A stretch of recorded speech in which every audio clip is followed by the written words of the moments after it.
This one is far better than this. You see, Nigeria, every day we keep shouting, people are busy, they call it gas flaring, this one, Nigeria is just one country where we keep making, we keep talking, and we know what to do, but we just be talking, everybody will be talking. Then at the end of the day, it's politics, then this one will come. You see, that methane gas or hydrogen sulfide gas can be used for cooking.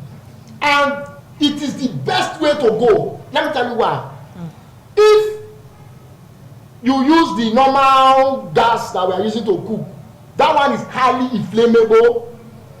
Anything that makes there to be any gas leakage and enter your kitchen, for example, you go and switch off your light, or you on mistakenly strike any lighting point or matches or what have you.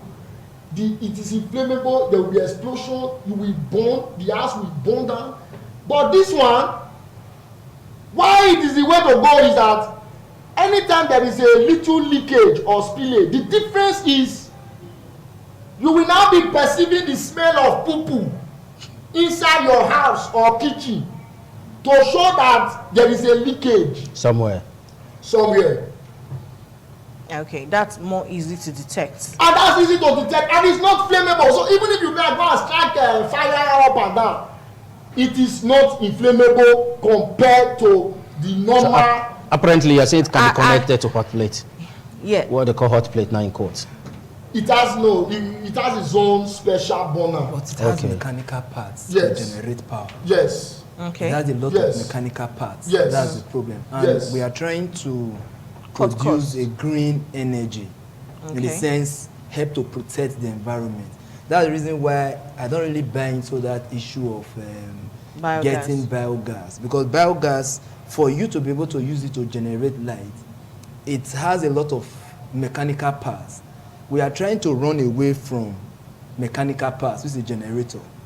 Now using biogas,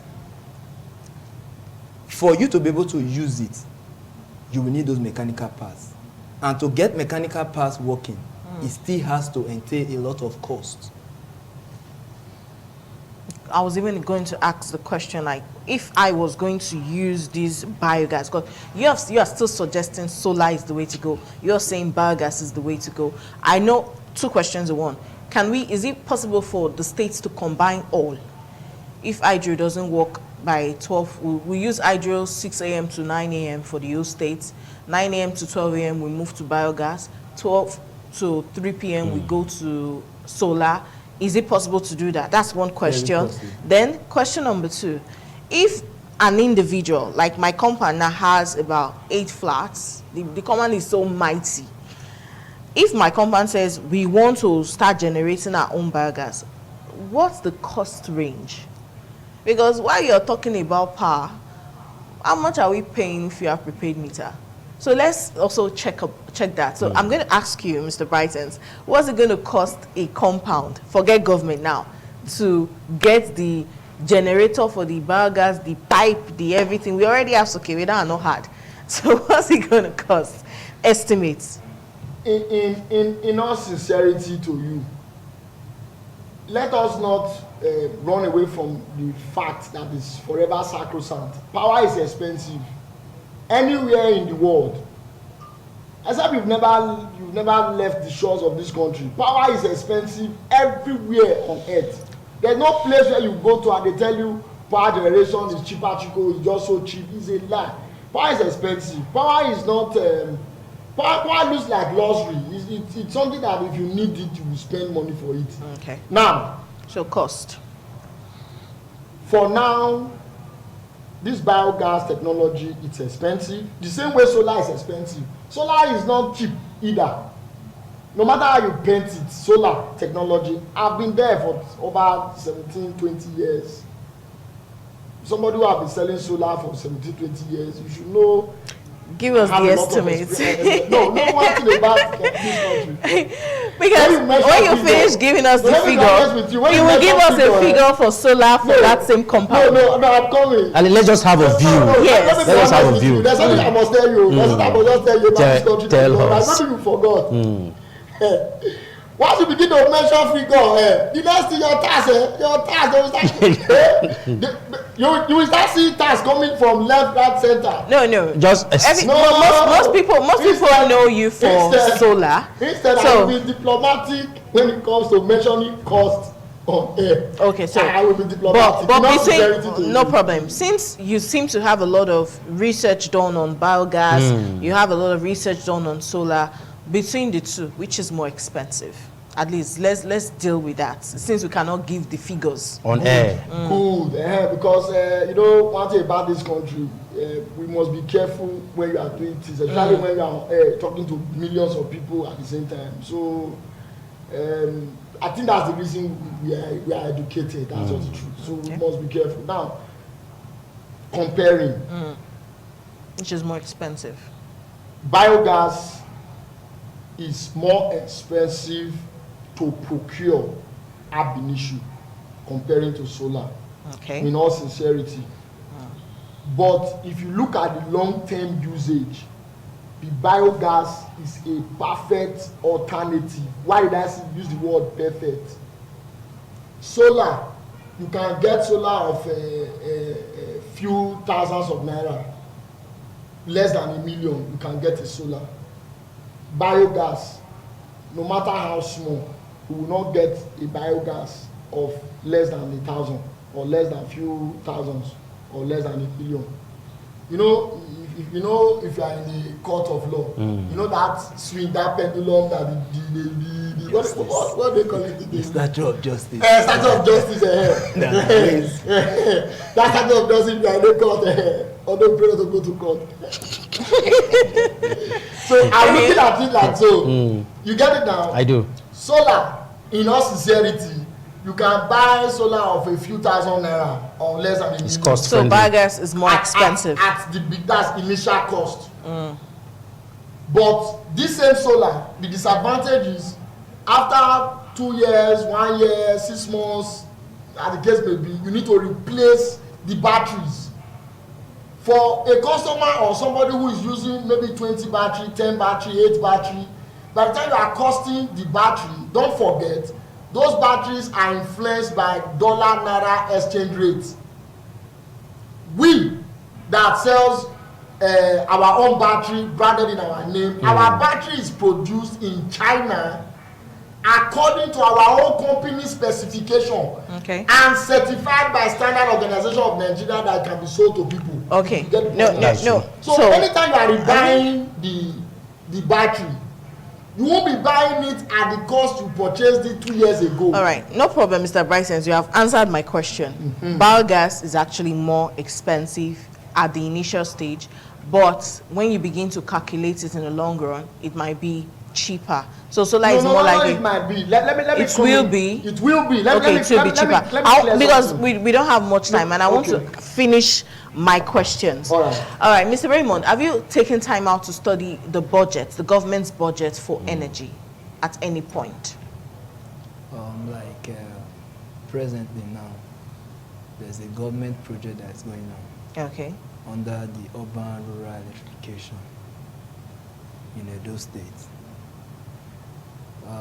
where you are made to install.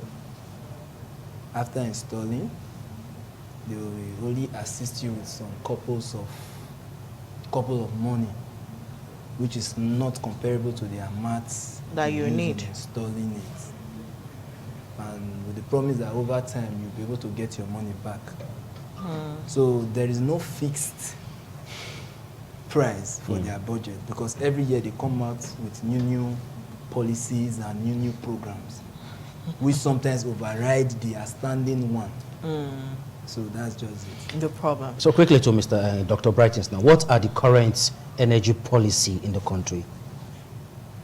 One thing about me, I'm not too good at government and government policies. You know why? Because the whole thing looks to me like have too many distrust with the system of governance, too many distrust between the government and the citizens, too many distrust. So at the point in time you wake up today, they will tell you this, tomorrow you wake up is another thing. So at the point in time my mind is like, how do we help the citizens, fellow citizens like me and you? How do we better their life? I just take my eyes off the government. So how do we now salvage energy crisis in the country? Because, sorry, I know you've said alternative energy. Both of you have said that. Even if governments, because just to add to his question, even if government decides to employ all 4 strategies that you've highlighted, Mr. Raymond said it's possible. 3 hours, we can split it. Governments, if they can afford it, they're always taking loans, so they can get loan and build it. At least they can go to China. But the citizenry have their own negative attitude towards things. Even if they bring prepaid meter out today, the number of people that will still not buy are much. So government most likely will run at a loss if they cannot get people buying. Outside the country, you said power is expensive. People pay and they see what they are paying for. But government can produce and people will use and not pay. So while you're answering this question, you need to address how, maybe give a workable solution, a practical solution, either of you, on how government can also handle the part that as they are giving, they can get back. And nobody is boycotting any corners. It's simple. It's very simple.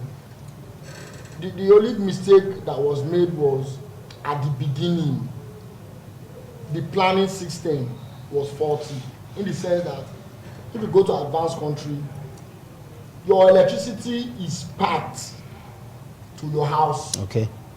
Your cables are packed. Your gas lines are packed to your house. Your water supply is packed to your house. That's why you see during this Ukraine war now, some countries threatening that they can lock the gas supply to some other nations. You get what I'm saying? That was the beginning of the mistake, the planning. If these things were packed to individual person houses, it can be controlled. There would have been no way somebody can bypass anything. But now that we are here, yes, then where we are, let us be sincere to the citizen. First, if you want to work on the hydroelectric power supply, it's simple.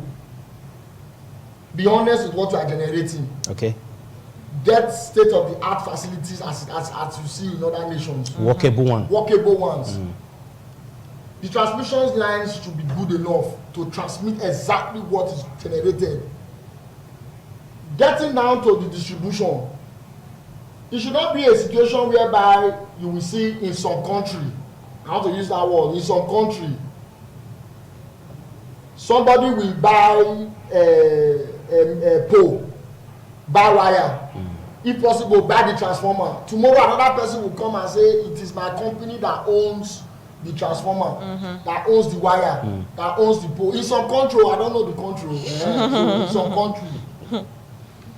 When you do things like this, everybody pretends on air not to know which country you have seen such. Let's just assume we don't know. We don't know. We don't know. So when you keep doing things like this, the citizens first of all see distrust coming from your end. That's true. How will I contribute money? A group of people will contribute money, will go and buy transformer. And dedicate it then after buying the transformer, I will not tell you, okay, come and on it. Switch it on. You will tell me to pay you again to come and switch it on. Or likewise when you will not tell me that my grandfather that used to be in my house has used so this one, and then there's a bill waiting for my ancestors to pay. You do things like this, there's destroy. When there's all this kind of dishonesty left, right, and center, everyone is people trying to will be be smart. looking for shortcuts. Somebody will now want not to pay that bill. Somebody will want to look for how to bypass it. So that's the cost of we installing this solar technology. You will install solar. You come to the customer house or as an engineer, I believe you should have this experience I want to talk about now. You come to the house, you see a prepaid meter already there. You do your installation at selected point, believing that that is the source of power into that house. You will not know that somebody brought another wire from the back and bypass that one that you are seeing there, and that one that is coming from the back of the house is direct to the pole. Is the one actually powering the house, powering maybe AC fan and this and a ball or what have you. Then the inverter that you thought that you have installed rightly, you were looking at what you thought is the source of the power. The next thing they will call you, your inverter don't blow. Come say I say don't blow. Only for you to now come again, go into the ceiling, you start seeing things that will amaze you. It will even shock you when you see that the person is a clergy person, as a religious person. A religious person. I don't want to say he's a pastor, or a native doctor is also religious. Any kind of religion is a religious person. I don't want to tell you which religion it is. But the person will be a religious person, and you'll be shocked at the findings. Okay. I think we don't even have time anymore. But from this discussion, we've been able to agree that there are many sources. Alternative. We've also been able to agree that they are all expensive, even including the hydro that we are currently managing. We've been able to agree that we can combine all the sources of energy. That's true. And we've been also able to agree that government should begin to think far beyond hydro. All right, so I want to say thank you to both of you for your time. If we let this whole continue, we will not leave. We might still need an extra 7. All right. I think we'll have to look into that one and decide to. But if people are coming again, you share. There's something they have to share. Like what now? They'll give ITV solar panels. That will. All right. Thank you so much. We'll be back again after the news update at 9:30 and to conclude this show. So keep it out. Don't go away. We'll be back.